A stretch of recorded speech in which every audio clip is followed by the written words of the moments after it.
My mom tried, forcing me to marry my cousin so she could get a green card. When I said no, she spent years sabotaging my life. Eventually, it all came back on her. All right, Reddit.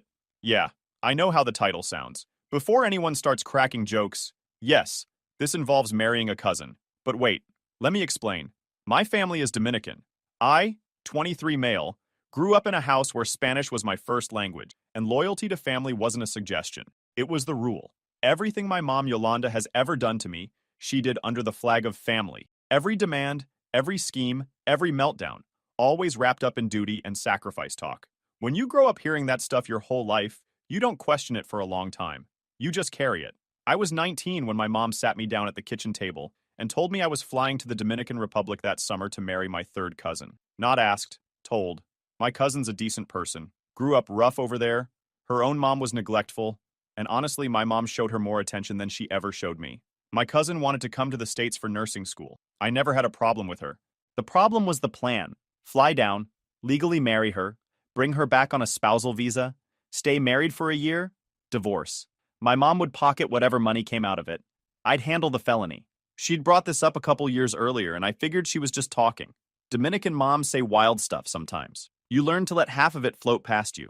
But that afternoon, she pulled out her phone, scrolled to her email, and turned the screen toward me. Flight confirmations, 2 tickets, round trip, departing July. My name was already on one of them. I just stared at the screen. She was already talking about how long we'd need to stay, what paperwork we'd need, how my cousin was already getting her documents together.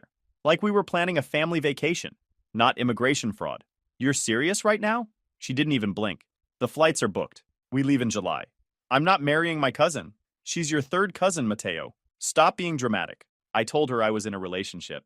I had a girlfriend. We'd been together for a while.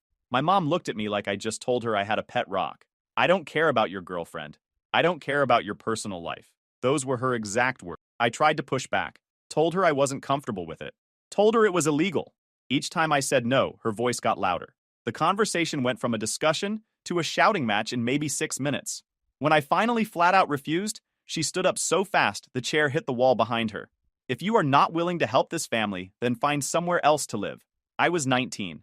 I had a part-time job that barely covered my phone bill. No savings, no backup plan, no car in my name. The threat of getting kicked out wasn't some abstract thing. It was survival level real.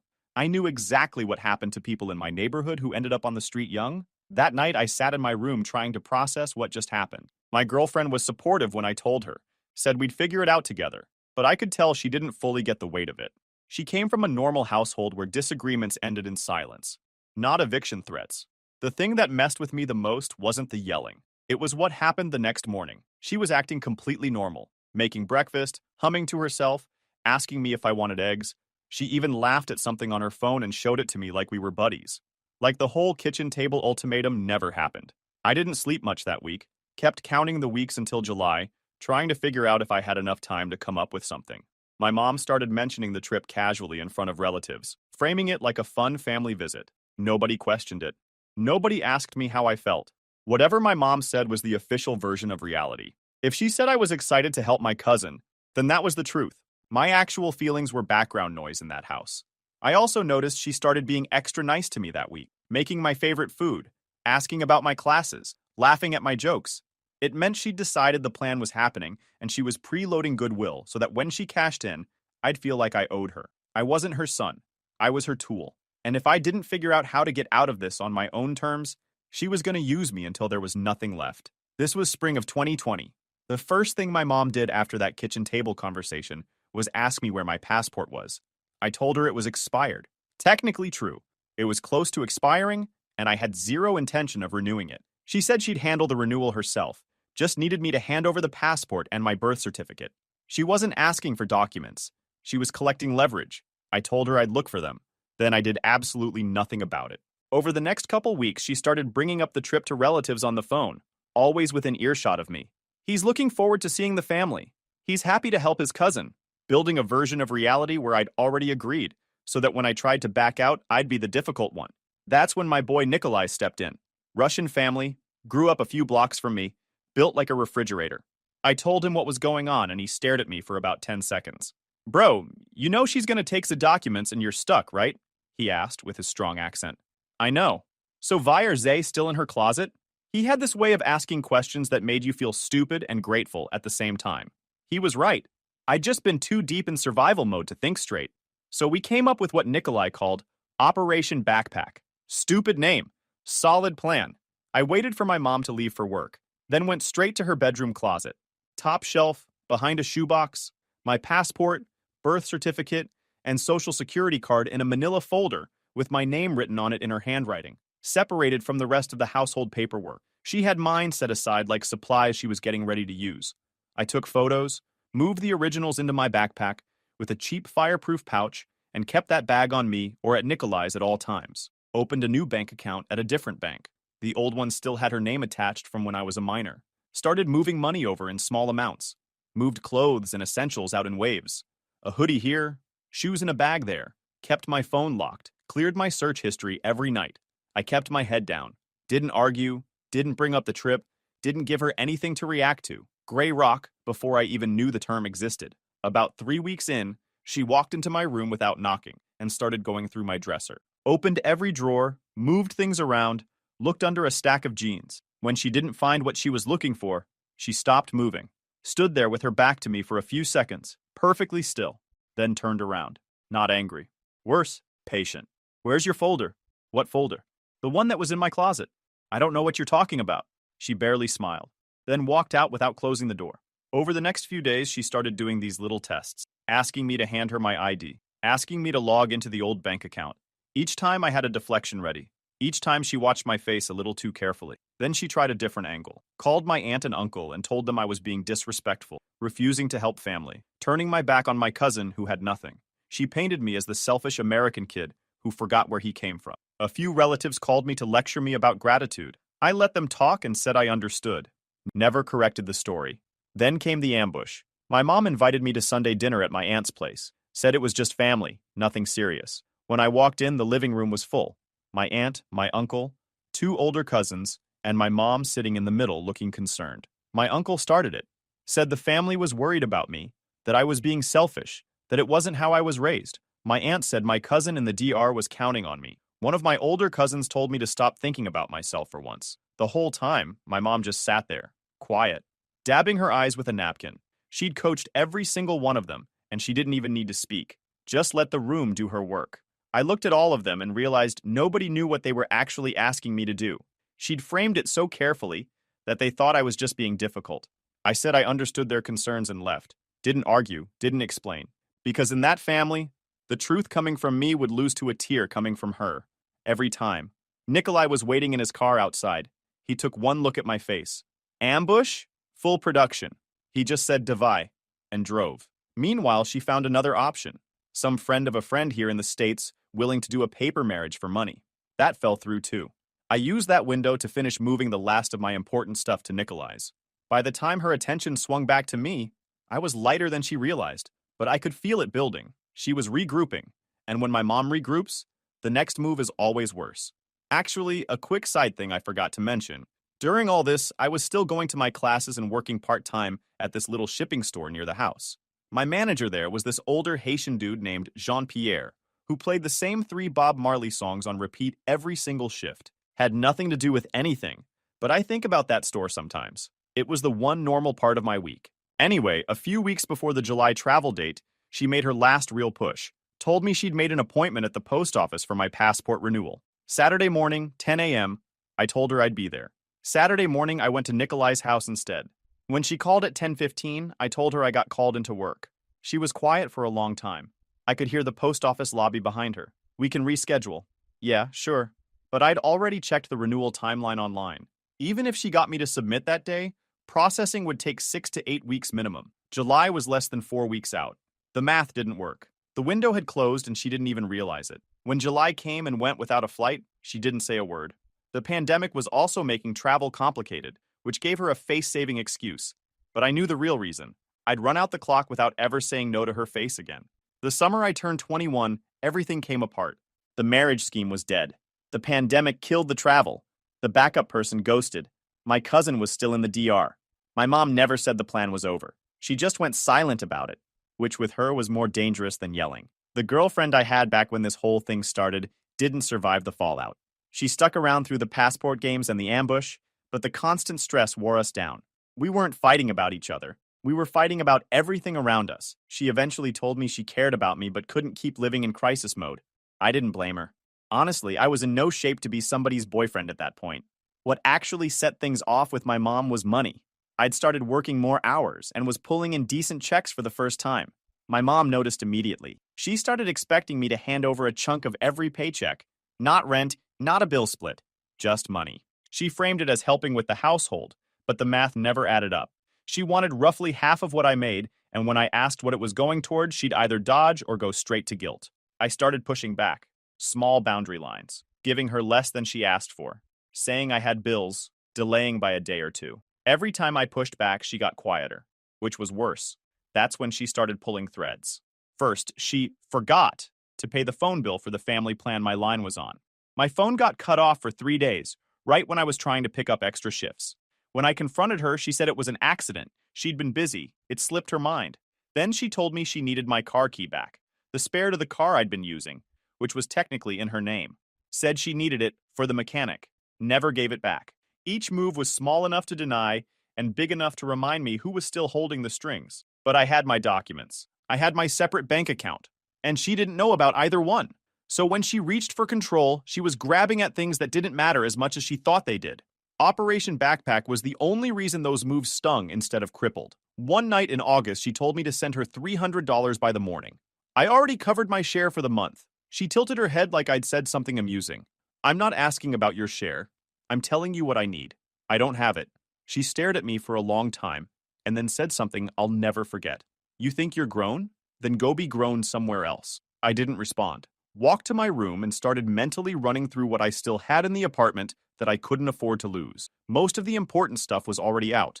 I set my alarm for 5 in the morning, planning to pack quietly before she woke up. Didn't get the chance. By the next afternoon, my stuff was in trash bags on the front porch. 3 black hefty bags lined up in a neat row. My winter coat was sticking out of one of them. I could see it from the sidewalk. She was all calm about it. The demand for money was the test, and my refusal was the permission slip she needed. When relatives asked, it'd be, he refused to contribute, not, I kicked my son out because he stopped being a cash machine. I'm gonna be honest here. I wasn't prepared. Operation Backpack had given me my documents and a little cash in a separate account, but I didn't have first and last for an apartment. Didn't have a car. Having my documents meant I could move forward. It didn't mean I had anywhere to go. Nikolai came through, showed up in his beater sedan 20 minutes after I called, helped me load the trash bags into the trunk without saying a word, and took me back to his family's place. His parents let me crash in their basement without asking a lot of questions. His mom put a plate of food in front of me before I even sat down. His dad looked at me once, nodded, and went back to watching the news. That was it. No interrogation, no pity face. Russian hospitality. You're here, you eat, you sleep, we figure it out tomorrow. I slept on a pull-out couch in their basement for about 3 weeks, working every shift I could grab, eating cheap, trying to figure out my next move. My mom called me twice during those 3 weeks. The first time she sounded warm, almost cheerful. When are you coming home, Mateo? I made rice. Like she hadn't bagged up my life and left it on the porch for the neighbors to see. I told her I was figuring things out and hung up. The second time she sent a long text about how I was breaking the family apart and how my little sister Nina was crying every night because I was gone. That one hurt. Nina was young and had nothing to do with any of this. But I knew my mom was using her as a weapon, and giving in would just reset the cycle. I found a room in a shared house through a guy Nikolai knew. The walls were thin enough to hear my roommate's alarm every morning at 6. I moved in with 2 trash bags of clothes, a phone charger, my documents, and about $400. Bought a mattress off a marketplace app for $40. Some guy delivered it in a pickup and helped me haul it up to the 2nd floor. First night there, I sat on that mattress, back against the wall, and just breathed. Nobody was going to barge in and demand money. Nobody was going to guilt me over a cousin I barely knew. Nobody was going through my dresser looking for leverage. Peace.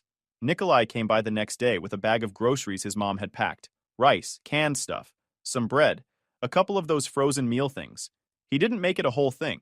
Just put the bag on the counter, said, "Eat, you look skinny," and started talking about something completely unrelated. That was Nikolai. But I knew my mom wasn't done. Getting kicked out was just the visible part. The real damage was going to be the stuff I couldn't see coming. She still had access to parts of my life I hadn't thought to lock down. And she was the type of person who, when she lost control of you physically, would find other ways to control you. That fall, about 2 months after I moved into the shared house, I got pulled over on the way home from a late shift. It was around 11 at night. Empty road, no traffic, just me and my headlights. I saw the red and blue in my mirror before I even heard anything. My hands got tight on the wheel right away. I'd bought a used car a few weeks earlier, with what was left of my savings, and it was not exactly in showroom condition. The kind of car where you hold your breath every time you pass a cop. The officer ran my plates and came back to my window with a look that told me something was wrong before he even opened his mouth. "Are you aware your registration is suspended?" "Suspended? No, sir, I just bought the car a few weeks ago." He explained that a late fee turned into a penalty, the penalty turned into a DMV flag, and the flag turned into a suspended registration. Some unpaid toll citation I'd never responded to. I was now driving a car that legally shouldn't have been on the road. I'd never seen any of it. The toll notice, the penalty letter, the DMV warning, nothing. As far as I knew, my registration was clean. The officer was decent about it, didn't tow the car on the spot, but told me I couldn't drive it until the suspension was cleared. The total was going to be somewhere around $800. The original toll, the late fees, the penalty, and a reinstatement fee.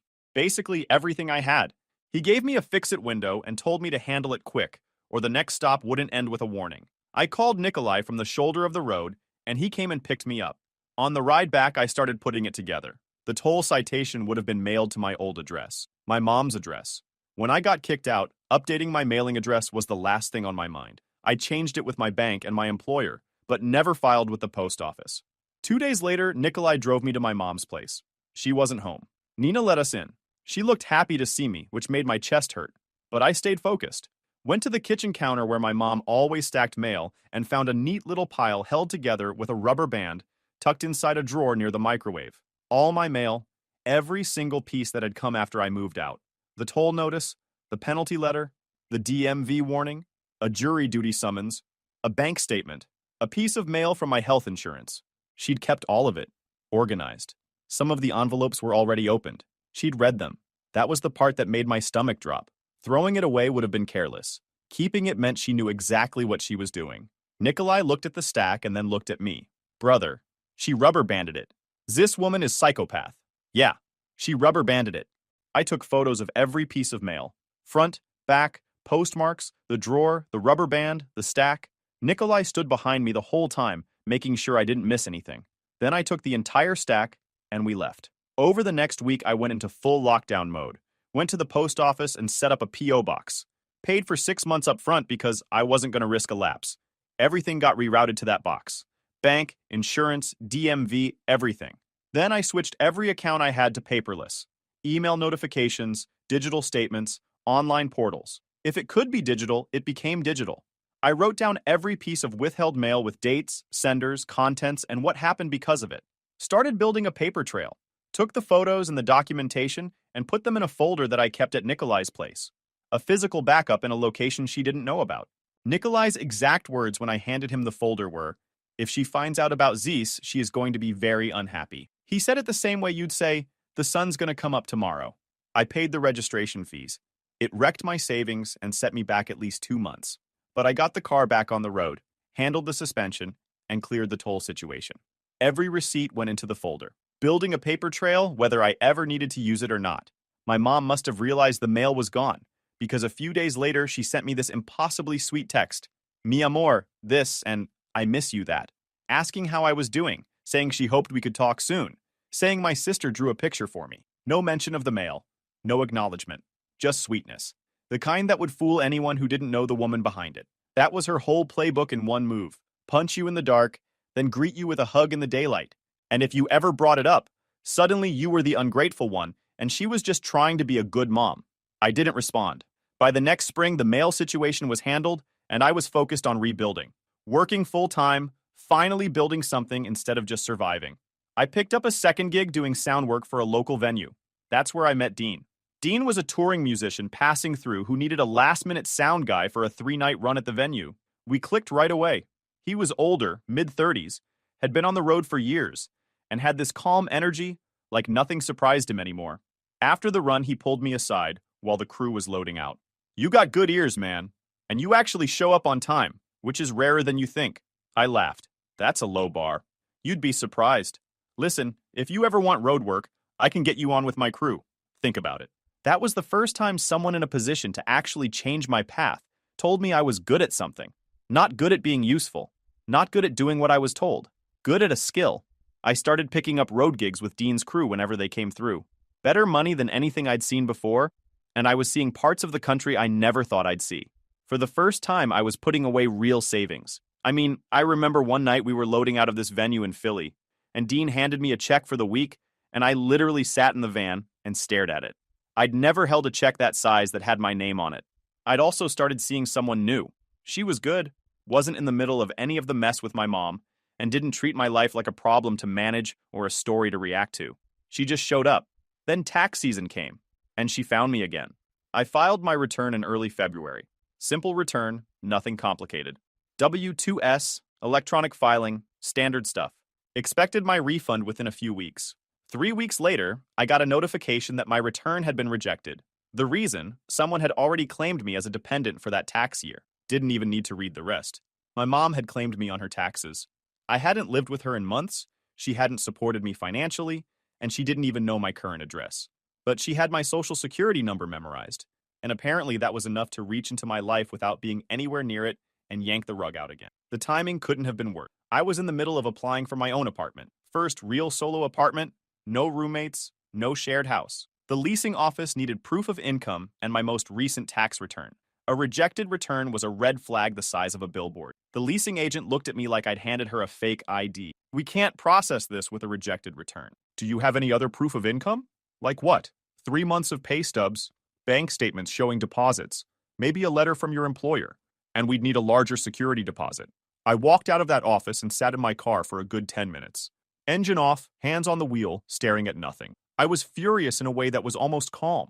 Of course she did this. Of course it landed at the worst possible time. She didn't need to be in the room to ruin something. She just needed a 9-digit number and the willingness to use it. I didn't call her, didn't text her. Drama was what she fed on. Instead, I went into full lockdown mode again. Filed a paper return by mail with a written dispute. Lease, bank statements, employer letter. That process was going to take months. The IRS doesn't move fast. But at least the dispute was on record. Called the Identity Protection Line and got an IPPIN so nobody could file using my social security number again. Then, I froze my credit across all 3 bureaus, changed every password, removed her as my emergency contact everywhere, and set up 2-factor on everything. Changed my security questions too because every one of them used answers she'd know. Nikolai helped me draft a timeline document. Every incident, every date, every piece of evidence. He said if I ever needed it for legal purposes, it'd be ready. For the apartment, I went back to the leasing office with a folder. 3 months of pay stubs, 6 months of bank statements, a signed employer letter, and an extra month as security deposit. The agent flipped through everything and said she could work with it. Got approved 2 weeks later. The part that actually made me smile was what happened on her end. Because I disputed the dependent claim, the IRS flagged her return too. Her refund got held while they reviewed both filings. From what I heard through my sister, the household was counting on that money. When the refund got frozen, things got tense fast. Then my aunt called me, the same aunt whose living room was used for the ambush. Her tone was different this time, though. She asked me what was really going on, and for the first time, she actually listened. I didn't tell her everything, but I told her enough, that I hadn't lived with my mom in a long time, and she claimed me on her taxes anyway, that I'd had mail withheld from me. My aunt got quiet and said something I never expected to hear from that side of the family. Your mother told us a very different story. Yeah, she always does. My sister also let slip that my stepdad was pushing back. The frozen refund was supposed to cover his kids' expenses. He wanted answers. My mom tried her usual playbook, deflect, guilt, redirect, but he wasn't her child. He didn't have 20 years of conditioning. He just wanted his money. That apartment got real uncomfortable for her. For the first time, her system backfired into her own life. The IRS doesn't care about guilt trips. You can't cry your way out of a tax dispute. Dean called me around that time about a spot on a longer tour run. Multiple cities, solid pay. I need someone reliable for 3 months. You in or you out? I'm in. Good. We leave in 2 weeks. Get your stuff sorted. I took it without hesitation. 3 months later, I had enough saved and enough stability to make the move official. Found a place 800 miles from my mother's zip code. Signed the lease over the phone, wired the deposit, and started packing. I loaded up my car on a Tuesday morning before the sun was all the way up. It was really cold. I remember that. Pulled out of that city. and didn't look in the rear view once. By late 2024, I'd been living far away for over a year. And the strangest part wasn't the distance, it was the silence. For years, my nervous system had been wired for the next hit, the next phone call, the next demand, the next guilt trip. And then one day, there was just nothing. I'd wake up and the only sound was traffic outside and the coffee maker. Nobody going through my drawers. Nobody asking where my paycheck went. Nobody running my name through the family phone tree. I started settling into a routine. Dean had connected me with a booking network, and I was getting steady road gigs, running sound for acts passing through the region. Some weeks I was home. Some weeks I was in a van, heading to a city I'd only seen on a map. The money was consistent, not rich, but consistent, which honestly felt better than rich at that point. I was still with the same girl, and for the first time, it actually felt like a real partnership. She'd call me out when I was being avoidant, but never used my past as ammo. Her family treated me like their own son. Sunday dinners at her parents' place, her dad asking about work, her mom making sure I ate before I left. Normal felt like something I didn't even know I was missing until I had it. I kept minimal contact with my mom, not for her sake, but for my little sister. I'd call maybe once every couple weeks, always on my terms, always short. If she started slipping into the old patterns, guilt tripping, bringing up money, I'd cut the call and not pick up for a while.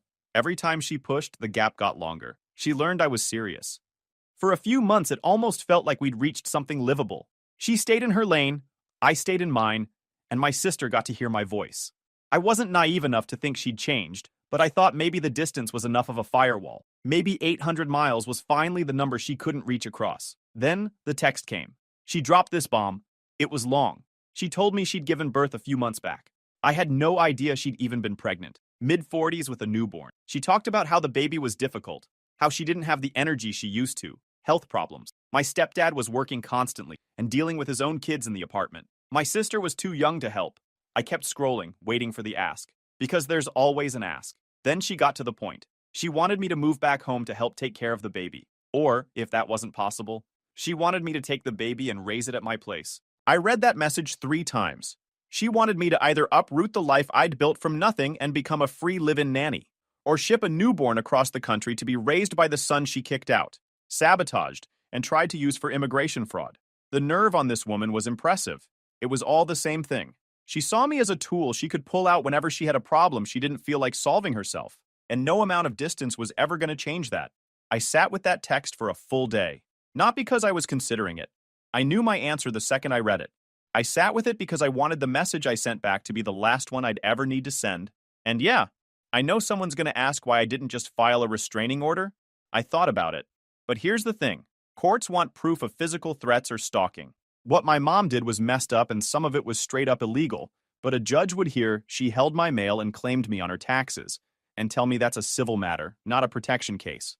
Plus, filing a restraining order against your own mother in a Dominican family? That's not just burning a bridge. That's burning every bridge connected to it, including my sister. And I was still broke for most of this. Lawyers cost money I didn't have. Court dates meant missed shifts I couldn't afford to miss. Moving 800 miles away and blocking her on everything was my restraining order. The broke version, but it worked. The next morning, I typed out my response. Short. Told her I'd been naive thinking distance would change anything. I wasn't uprooting my life to take care of her child. I was going no contact. I wished everyone a good life and told her not to contact me again. Then I blocked her number. Blocked her on every platform, every app, email, everything. Deleted the thread so I wouldn't be tempted to reread it looking for something human in her words. There was nothing there to find. I set my phone down on the kitchen counter and just stood there for a minute. My girlfriend walked in and saw my face. You okay? Yeah, I think I actually am. She didn't push it, just poured 2 cups of coffee and sat down next to me. My shoulders dropped and I could actually breathe. I found out later through a cousin I still talk to that things at my mom's place were rough. Apartment overcrowded with my stepdad's kids and a newborn. Finances tight because the tax refund situation had cascaded into real budget problems. People stopped picking up when she called. People were doing the math and realizing that maybe the kid she kept calling ungrateful was just the one who got out. I don't take joy in that. But I'd be lying if I said there wasn't some peace in knowing that the whole setup she had going was falling apart without me there to hold it together. These days, I wake up, make coffee, go to work, come home to someone who actually wants me there. I'm thinking about proposing. I'm thinking about what kind of life I want to build, not what kind of life I need to escape. I'm not angry anymore. I'm just done. And honestly, blocking her felt like locking a door I should have locked years ago. I still haven't figured out what to do about my sister, though. That part keeps me up sometimes. Guys, we are so close to hit 100,000 subscribers on this channel. If you are not subscribed to the channel, please consider subscribing. It really helps hit that 100,000 mark. Thanks for making this dream come true.